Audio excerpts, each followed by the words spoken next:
I think I'll welcome everybody first. Learning the year.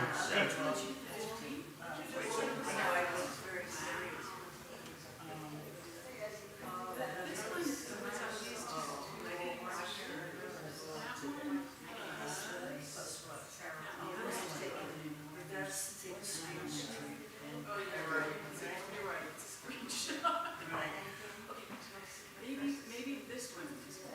Which one?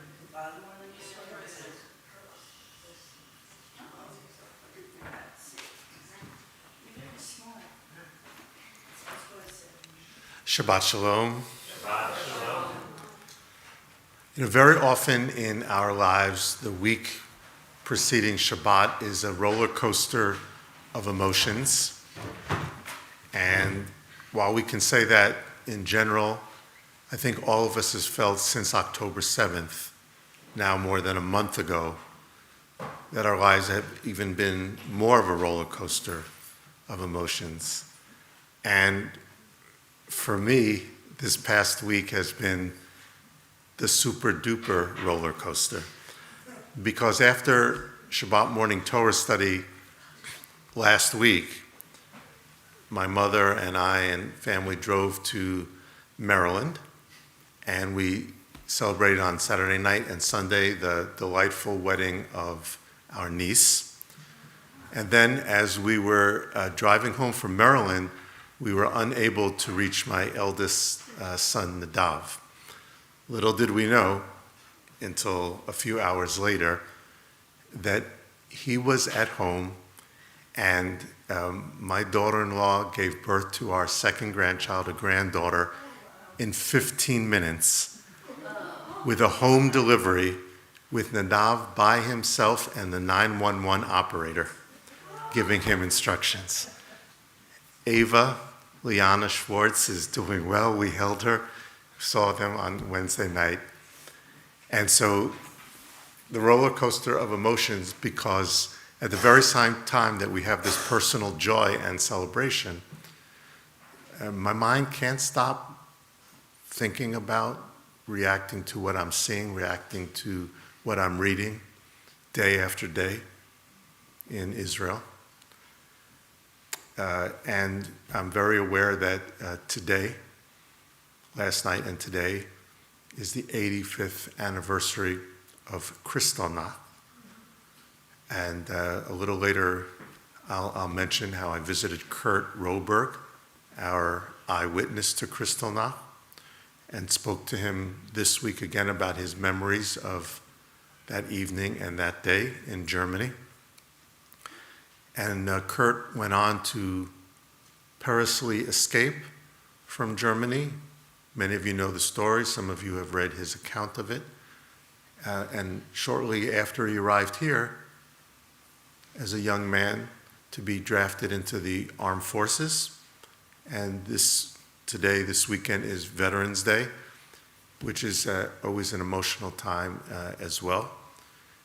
hearing stories like Kurt's, who went to the Pacific Theater and fought for this country, and having been in the military, the Israeli army myself, but my father, a veteran of the Korean War, my father-in-law of World War II, and knowing veterans in this congregation, such a swirl of emotions at this very time. But Shabbat comes, and while the emotions don't fully disperse, we look for the peace and the strength of the Shabbat, and sometimes we find that in a simple, wordless melody called a nigun.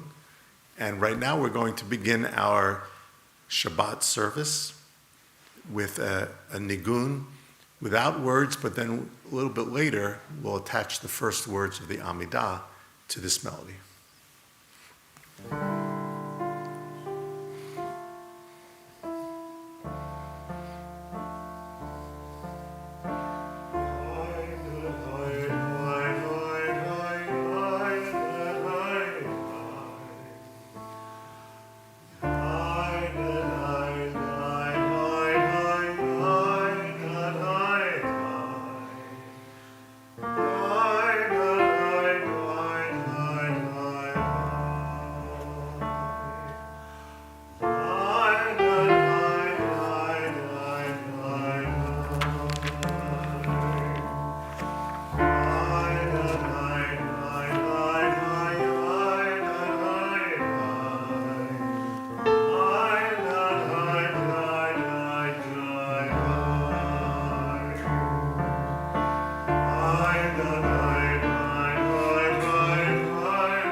An opening reading on page 6.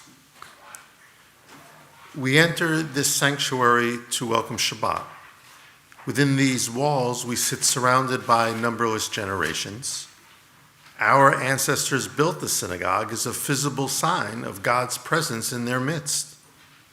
Throughout our long history and our endless wanderings, it has endured, a beacon of truth, love, and justice for all humanity.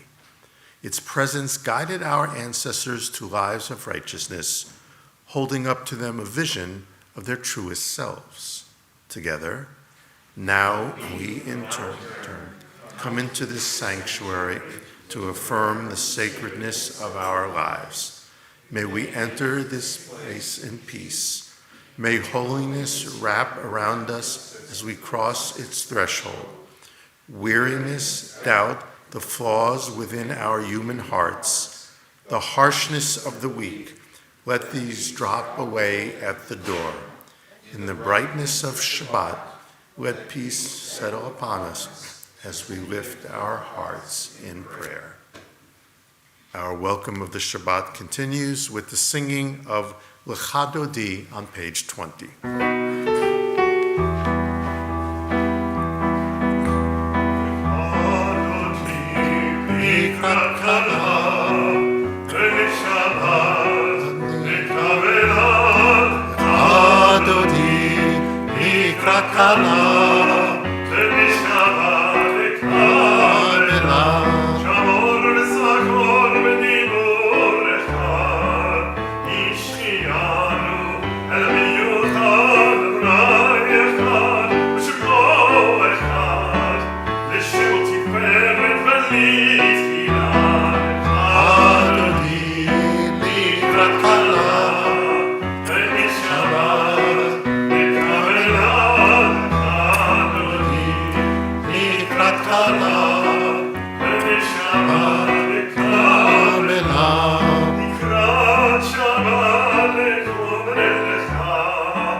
Rise and face the entrance to the synagogue.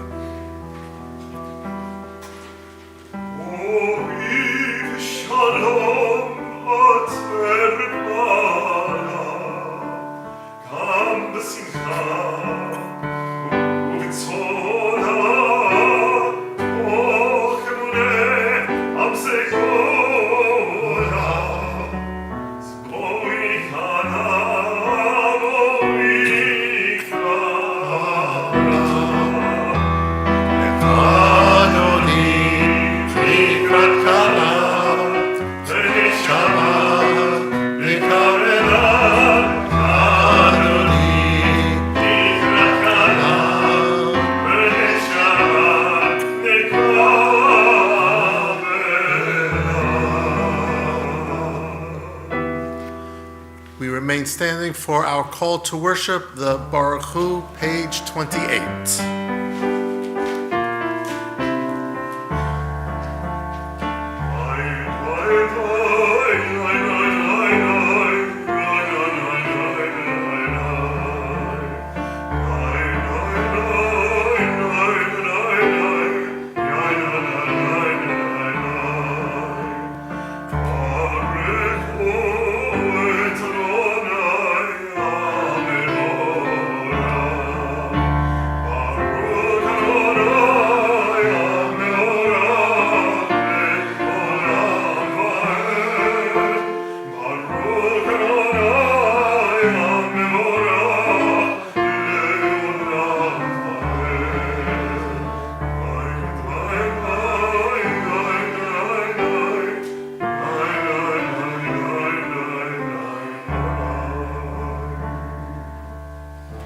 Please be seated.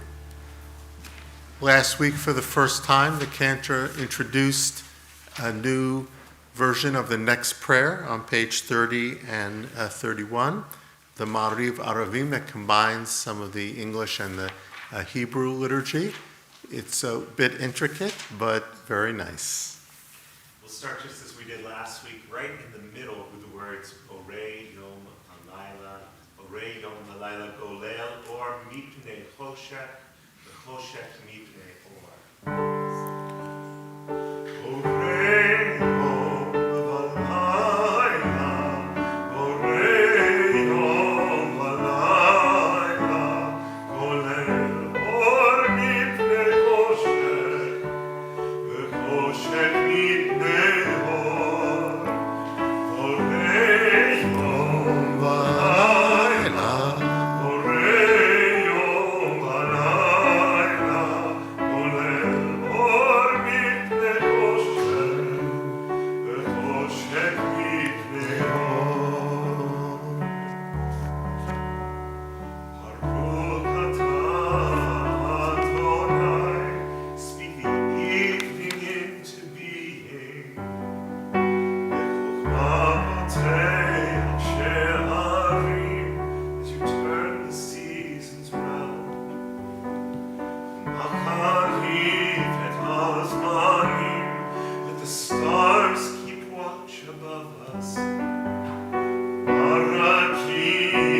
page 32.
We join together in the Shema.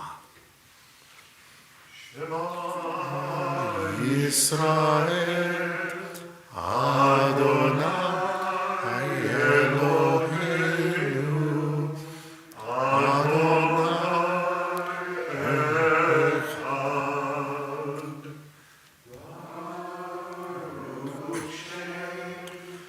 Evod Malchuto,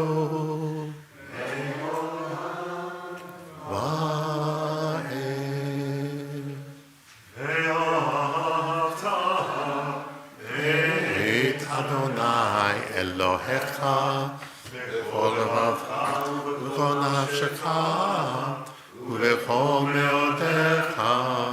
Ve'ayhu advarim ha'ele, asher anochi mitzavecha, hayom al levavecha, v'shinanta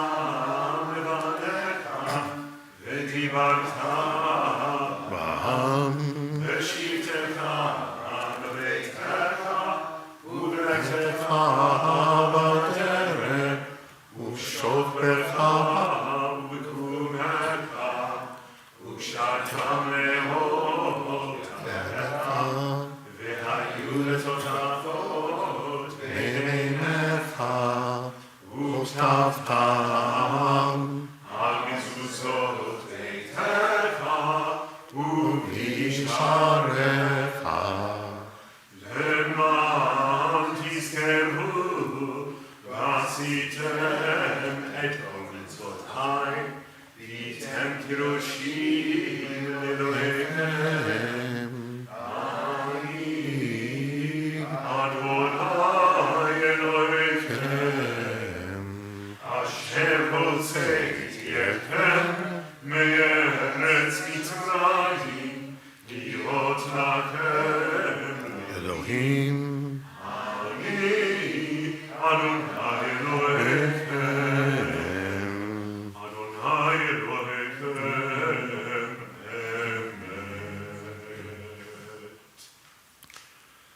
I just began watching a Netflix miniseries based on a best-selling novel.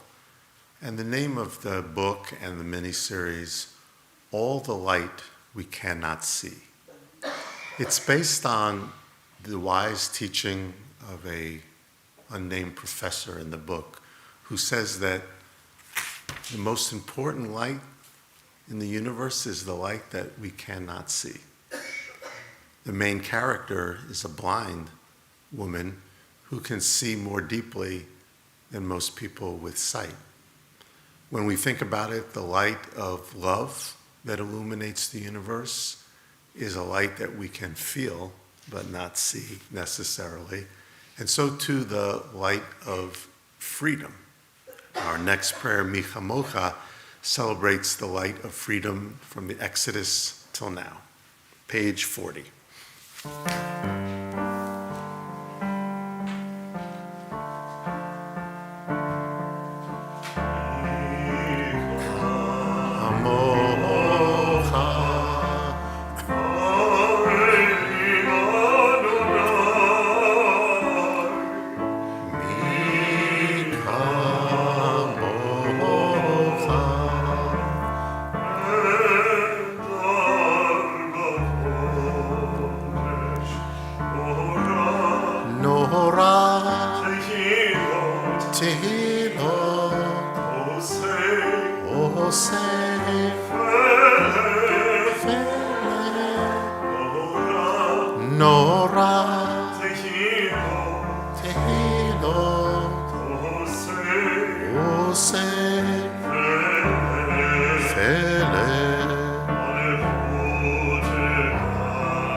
Let's read the interpretive understanding of the next prayer, the Hashkivenu prayer, together in English this evening on the top of page 43. Let there be love and understanding among us. Let peace and friendship be our shelter from life's storms. Adonai, help us to walk with good companions, to live with hope in our hearts and eternity in our thoughts, that we may lie down in peace and rise up waiting to do your will. Baruch atah Adonai, hapores sukat shalom, aleinu ve'al kol amo Yisrael, ve'al Yerushalayim. This brings us to the Vishamru. On page 44, the people of Israel shall keep Shabbat, observing Shabbat throughout the ages as a covenant for all time.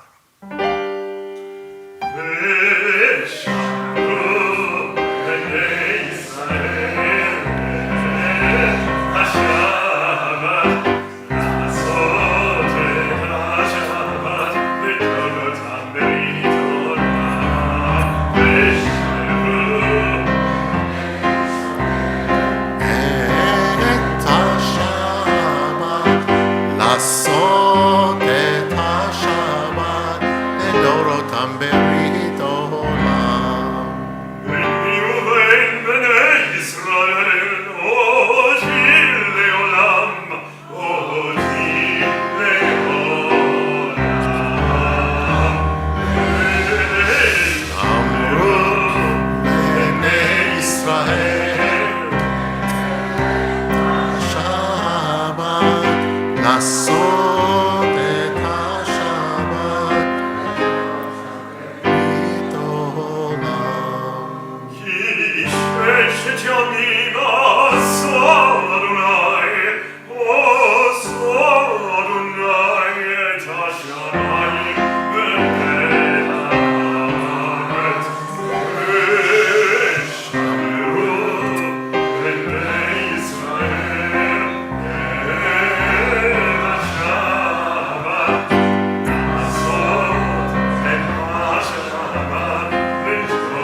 The prelude that begins the Amidah on page 46, we'll sing it to the Nigun melody that opened the service this evening.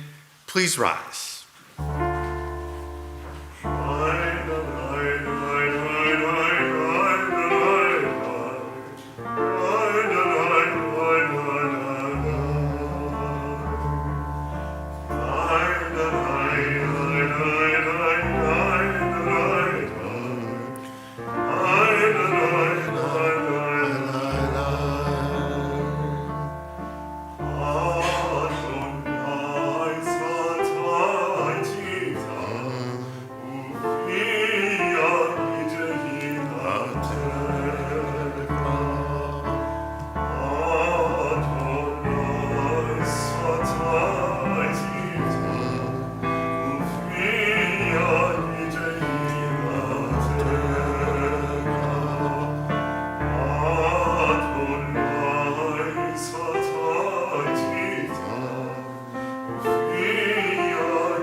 Please be seated. Reading together on the top of page 55. May these hours of rest and renewal open our hearts to joy and our minds to truth. May all who struggle find rest on this day. May all who suffer find solace. May all who hurt find healing on this day.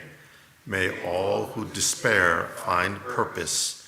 May all who hunger find fulfillment on this day, and may this day fulfill its promise. Baruch atah Adonai, Mikadesh HaShabbat.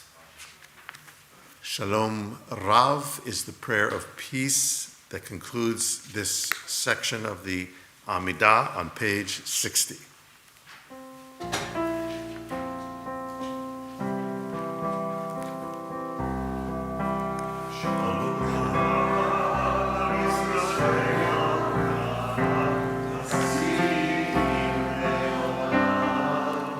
Shalom Rav al Yisrael Amcha, Tasim Leolam. Ki atah melech lekol hashalom. Ki atah melech lekol hashalom.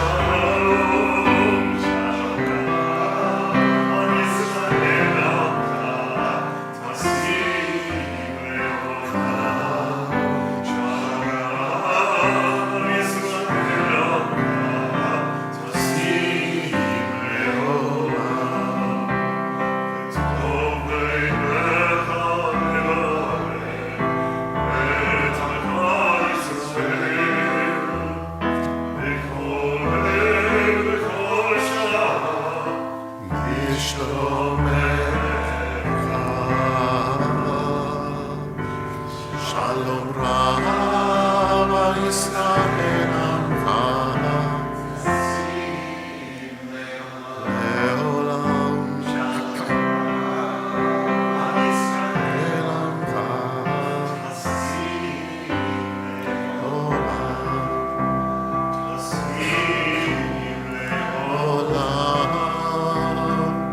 Tasim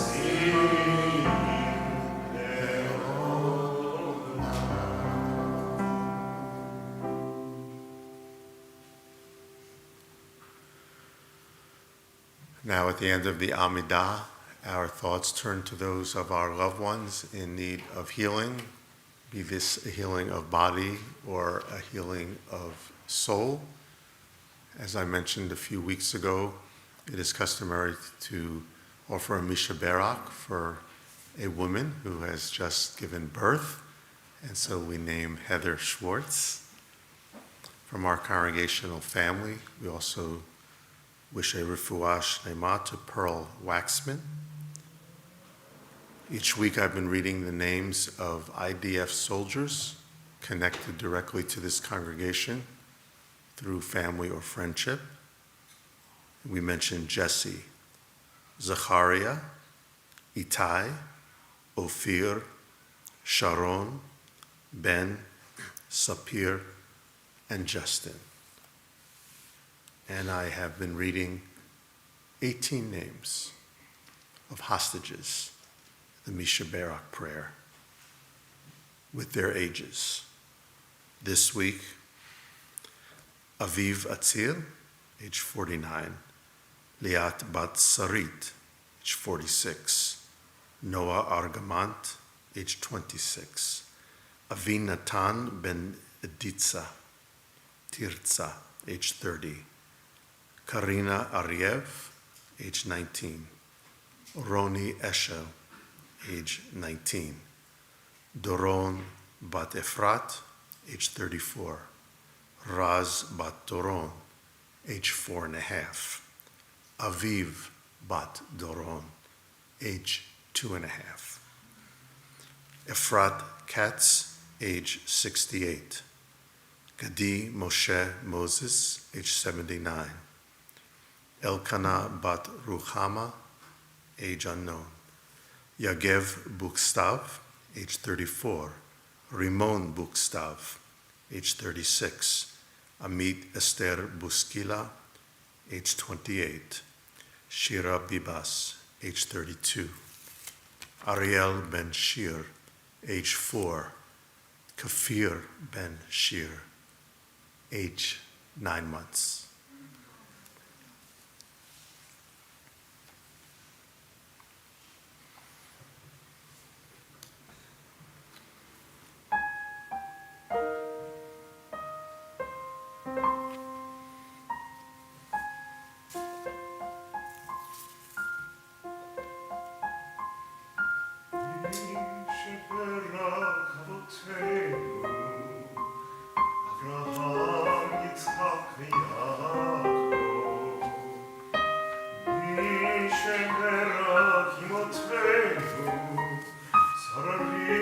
kalea berachel.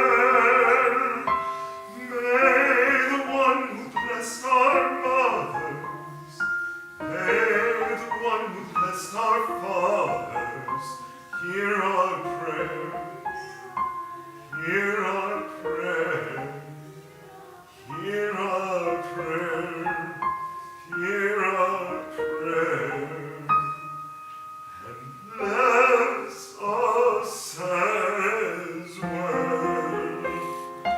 Bless us with the power of your healing. Bless us with the power of your hope. May our hearts be filled with understanding and strengthened by the power of your love.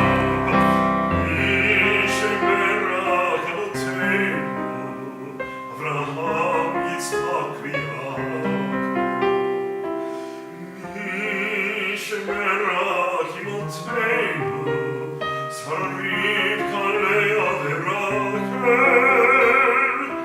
May the one who blessed our mothers, may the one who blessed our fathers, hear our prayer, hear our prayer, hear our prayer, hear our prayer, and bless us as well.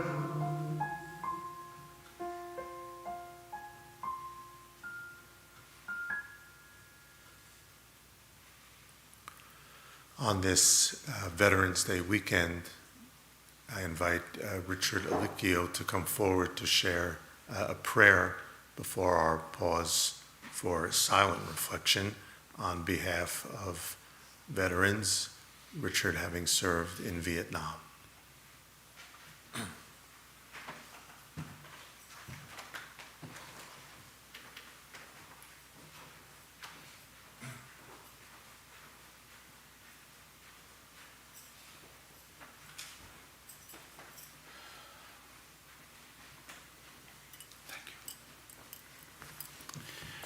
This is a Veterans Day prayer by Aldon Solovey. God of compassion, God of dignity and strength, watch over the veterans of all lands in recognition of their loyal service to the nations. Bless them with wholeness and love. Shelter them, heal their wounds, comfort their hearts, and grant them peace. God of justice and truth, Rock of our lives, bless our veterans, these men and women of courage and valor, with a deep and abiding understanding of our own profound gratitude. Protect them and their families from loneliness and want. Grant them lives of joy and bounty. May their dedication and honor be remembered as a blessing from generation to generation. Blessed are you, protector and redeemer, our shield and our stronghold. And I hope this message gets out, and we should teach it to all our children, grandchildren, friends, because I think it's not observed as much as it should be. Thank you.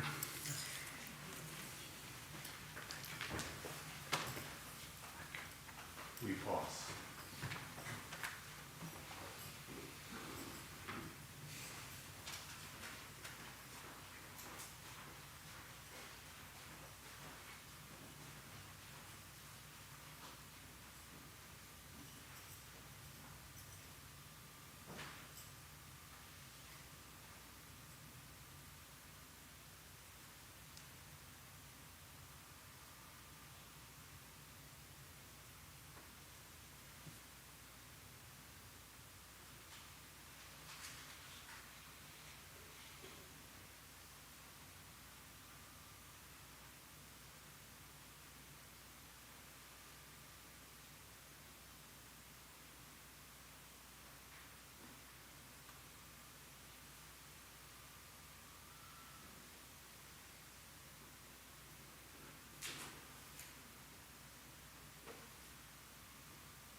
85 years ago today, Kurt Roberg, already a bar mitzvah, already 14 years old, in his town of Celle, Germany, answered a knock at the door. It was a friend of the family who had come to tell him and his mother, what had transpired the night before. There were 4 Jewish businesses in Celle, Jewishly owned businesses. All of them had been vandalized by what became known as Kristallnacht, the night of broken glass, the national pogrom against the Jews in Germany that was the beginning of the Holocaust in earnest. Kurt asked about the synagogue. The friend said the synagogue had been saved because the Gentile caretaker who lived above the synagogue had run into the street and screamed at the Nazi thugs that he would report them if they did anything to the synagogue. And he said, look, the synagogue adjoins buildings owned by Gentiles. If you burn this synagogue, you'll be burning down Gentile property, which was forbidden at the same time. And so he saved the synagogue. The man warned Kurt and his mother that they were still rounding up Jewish men and that his father was in danger. Fortunately, his father was out of town. Another knock at the door came a short time later from the neighbors who lived below the Robergs, Gentiles, who said, we know how a terrible time this is. If you would like to stay with us, please do. But Kurt and his mother stayed in their apartment, and their father returned.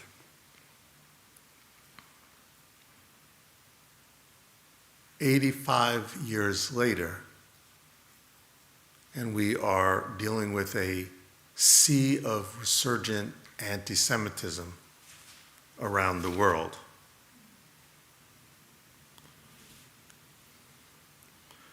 Brett Staples yesterday wrote, what was October 8th this year, the day after the atrocity?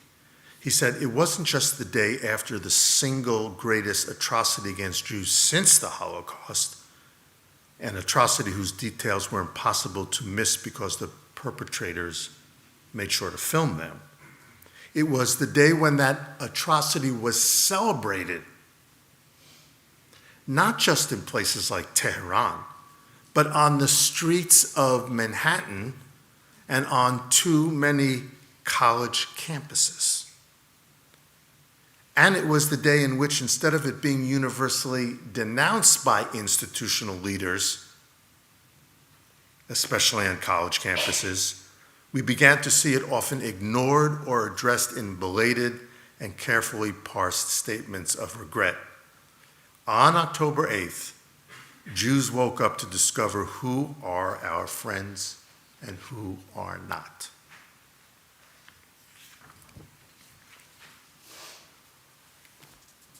Well, we have many people who are not our friends on college campuses.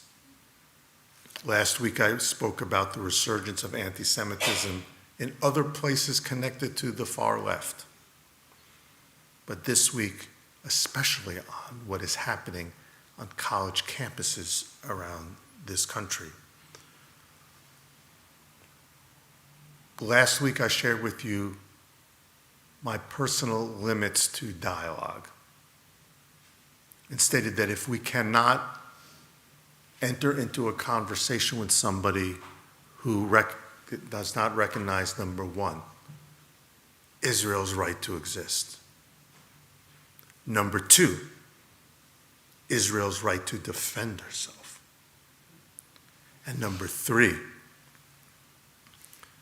the denouncing of evil when evil occurs, there's no place for dialogue.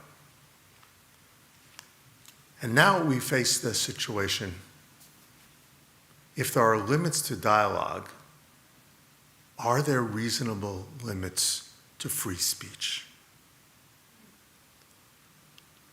It's the question of the hour concerning campus colleges, because all of us agree to the important principle of free speech as enshrined in the Constitution of this country. But at no time has there been a situation where there are no limits whatsoever. The head of the ADL sent a letter this week to 200 college presidents talking about this very issue. It seems to me that if speech leads to harassment, is linked to harassment, it seems to me if speech threatens violence against an individual or group, it seems to me if it supports overtly terrorism and terrorist organizations, it seems to me if speech supports the annihilation of the state of Israel or of the Jews, then that speech is hate speech. That speech falls outside the protection of normal speech and needs to be called out, first and foremost by those in charge of the universities.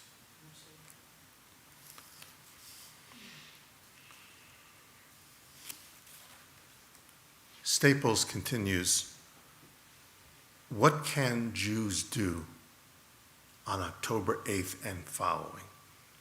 He said, we can stop being embarrassed, equivocal, or defensive about Zionism, which is, after all, one of the world's most successful movements of national liberation. We can call out anti-Zionism for what it is, a rebranded version of anti-Semitism based on the same set of libels and conspiracy theories. We can exit the institutions that have disserviced us.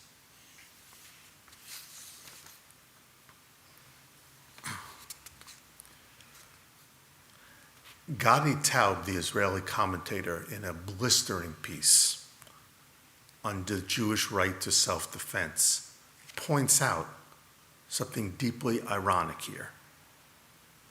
He says, quote, modern anti-Semitism has learned to hide in its moral opposite, the language of human rights. Old blood libels claim Jews killed Christians to use their blood for the baking of matzah, the Passover bread. Contemporary blood libels claim the IDF is uniquely murderous and deliberately kills Palestinian children to satisfy its bloodlust. The form is new, but the content is not. The contemporary versions are peddled by organizations claiming to uphold human rights while undermining the universality of that principle, which is its very essence. They do this by applying one standard to the Jewish state and another to all others, especially those belonging to groups with a postmodern moral badge of official victimhood, which supposedly grants them a waiver from moral imperatives. He goes on to say, Israel and the Jewish people should be done with this game.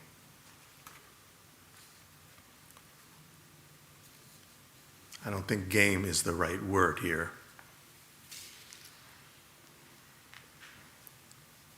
because we have legions of young Jewish people afraid to walk on their college campuses, afraid to peacefully protest. The criteria I outlined does not bar peaceful civil protest by any group. But when it crosses the line, it needs to be called out. 85 years ago, something happened in the world that defied imagination. A nation, the most educated and advanced, arguably, in the world, unleashed a national pogrom against a group of its citizens. And later on in the conflict, did not stop at annihilating its own Jewish citizens, but sought to do that over the face of Europe. Moral clarity demanded a huge sacrifice by the United States and its allies to defeat this evil.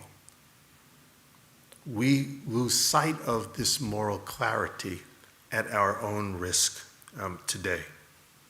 When I mentioned at the beginning of the service the emotional roller coaster of the daily news, it also includes the agony of seeing children of any race, Palestinian children, suffering as well.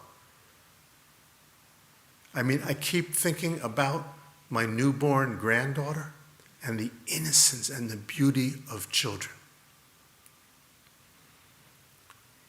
But what is evil, not just tragic, but evil, is when leaders of their own people will use them as human shields and will sacrifice those innocent children as they attempt to carry out their nefarious goals. 85 years later, we have to contemplate the unthinkable because it happened. When we keep hearing that the murder of 1,400 Israelis was the worst killing of Jews since the Holocaust, we're saying that it happened before. It happened on an even greater scale. And it could happen again. Nobody thought it could happen in the Jewish state, but it did, and nobody thought it could reappear and rear its ugly head again in Europe or anyplace else. But it has, and it will, if it is not called out, if never again is a blank expression that does not include Jews understanding that they need to fight back and organize allies to do the same. We don't want to lose our empathy. We just read the story of Abraham challenging God over the killing of innocents in the Sodom and Gomorrah story. But at the same time, there's a difference now in Jewish history. After 3,000 years, we're not powerless. We don't go like sheep to the slaughter. We have the means of fighting back in the land of Israel and anywhere we live. On this anniversary of Kristallnacht, on this Veterans Day, when we remember what the fight against evil was and its toll, we say, never again means never again. Shabbat Shalom.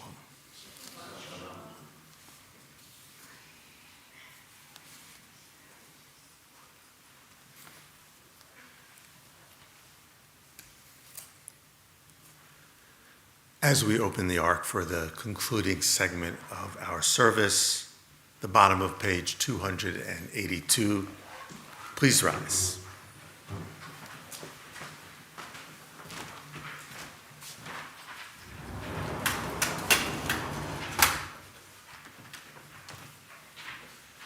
Aleinu לשמח לאדון הכל, לתת גאולה יוצא בראשית, שלא עשנו כגויי הארצות, ולא שמנו כמשפחות האדמה, שלא שם חלקנו כהם, וגורלנו ככל המונם, ואנחנו קוראים ומשתחווים ומודים לפני מלך מלכי המלכים הקדוש ברוך הוא, שהוא נוטה שמיים ויוצא לארץ, ומושל קרוב השמיים ממעל, ושכינתו זו בגובה מרומים, ואלוהינו אין עוד, אמת מלכנו אפס זולתו, ככתוב בתורתו, וידעת היום בהשבות אליך, כי אדוני הוא האלוהים בשמיים ממעל, ועל הארץ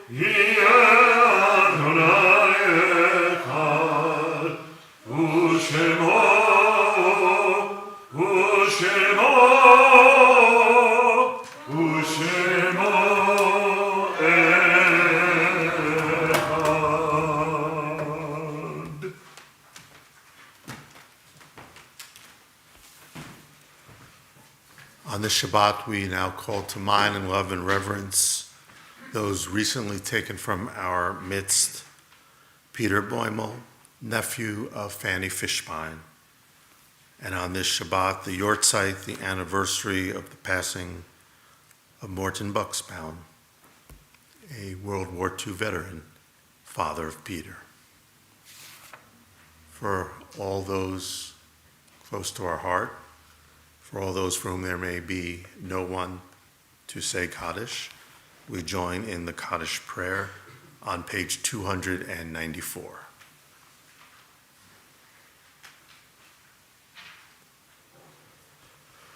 Yitgadal, Yitkadash, Shemei Rabbah, Ve'alma Divra, Te Ve'amlik Malchute, V'chon, Hayei D'cho Beit Yisrael, Ba'agala Uvizman Karil V'imru Amen. Shmei Rabbah Vrach Leolam Olamei Almaya. Yitbarak V'yishtabak V'yitpa'ar Onan V'yitnaseh V'yitadar V'yitaleh V'yitalau Shmei B'kudisha M'richu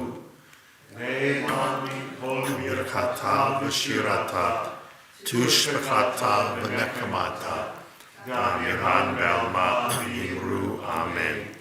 Yehei Shlama Rabba Min Shemaya V'chaim Aleinu Ya'kol Yisrael V'imru Amen. Oseh Shalom B'romav Aseh Shalom. Aleinu ve'al Kol Yisrael.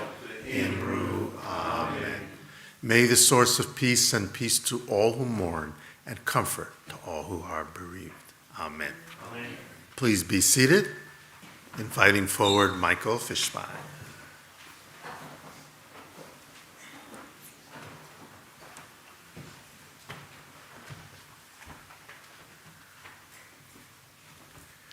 Shabbat Shalom. Once again, Rabbi, very powerful. But it makes us all happy to see your happiness this week. You've had a good week. On behalf of all members of Emuno, we congratulate you, Debbie, and great-grandmother Barbara on the birth of your granddaughter, Ava Leonia Schwartz. Who knew how important a shoelace can be? And if you want to know what that means, you can ask the rabbi. I'm sure he's happy to tell the story over and over again of the heroism of his son, Nadav. And thank you, Cantor Joe Flaxman, for leading us in song and in prayer every week. It's a wonder. And thank you, Richard, for your service and your prayer. And I welcome back Lauren Rowland from California and tell you that you were missed. We went down 10% in attendance because you weren't here. Torah study meets tomorrow morning at 10 a.m. to continue the discussion of the rabbi's new book, Open Judaism. Religious school is in session this Sunday, and in addition, there'll be a Tat Shabbat program beginning at 9:30. That's our future. Poetry Garden will be meeting this Sunday at 7 p.m. The Emuno Book Club meets Monday at 7:30 via Zoom to kind of discuss The Last Kabbalist in Lisbon, a book that describes the severe persecution and suffering of the Jews of Portugal during the early 16th century. Next week, next Shabbat, we'll be holding a family Shabbat service with the participation of our 6th graders. Look forward to that exciting Shabbat. 2 upcoming events should be marked on your Emuno calendar.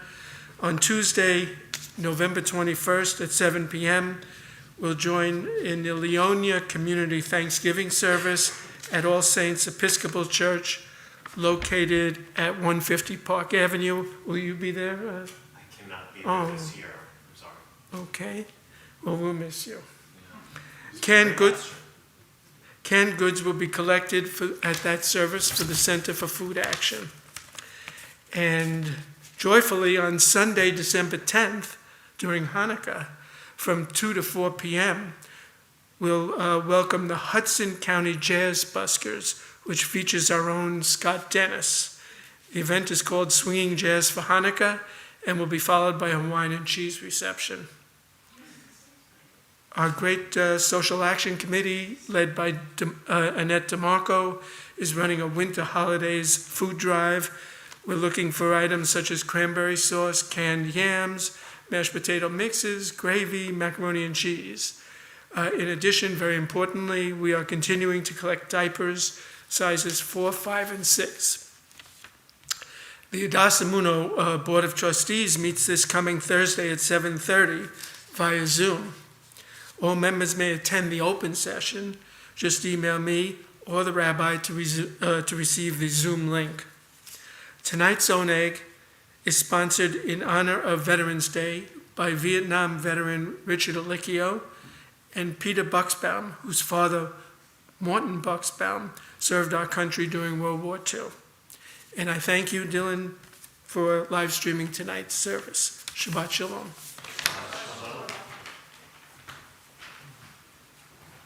I also want to welcome Robin and Mark. Robin is the administrator at All Saints, and Mark is her husband, and they are musically involved in their congregation. In which congregation is it? In Wyckoff, and they have generously agreed to sing some Jewish music at our Thanksgiving service, a medley of Hine Matov. So we thank you in advance for that.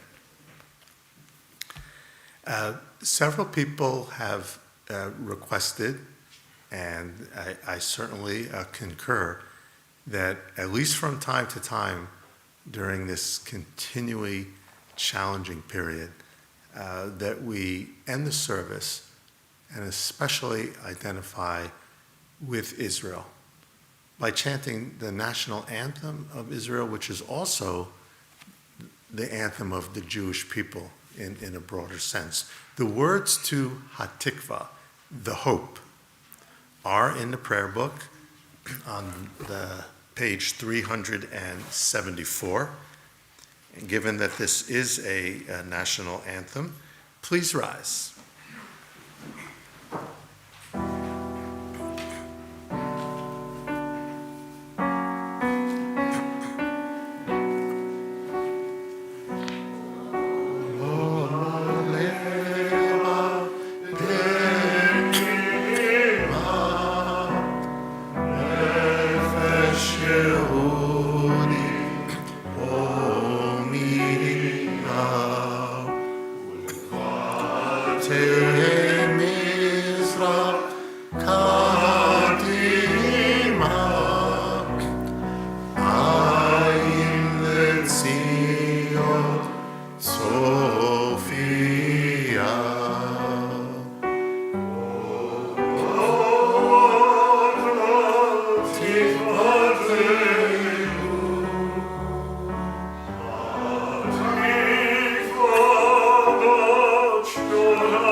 Shabbat Shalom.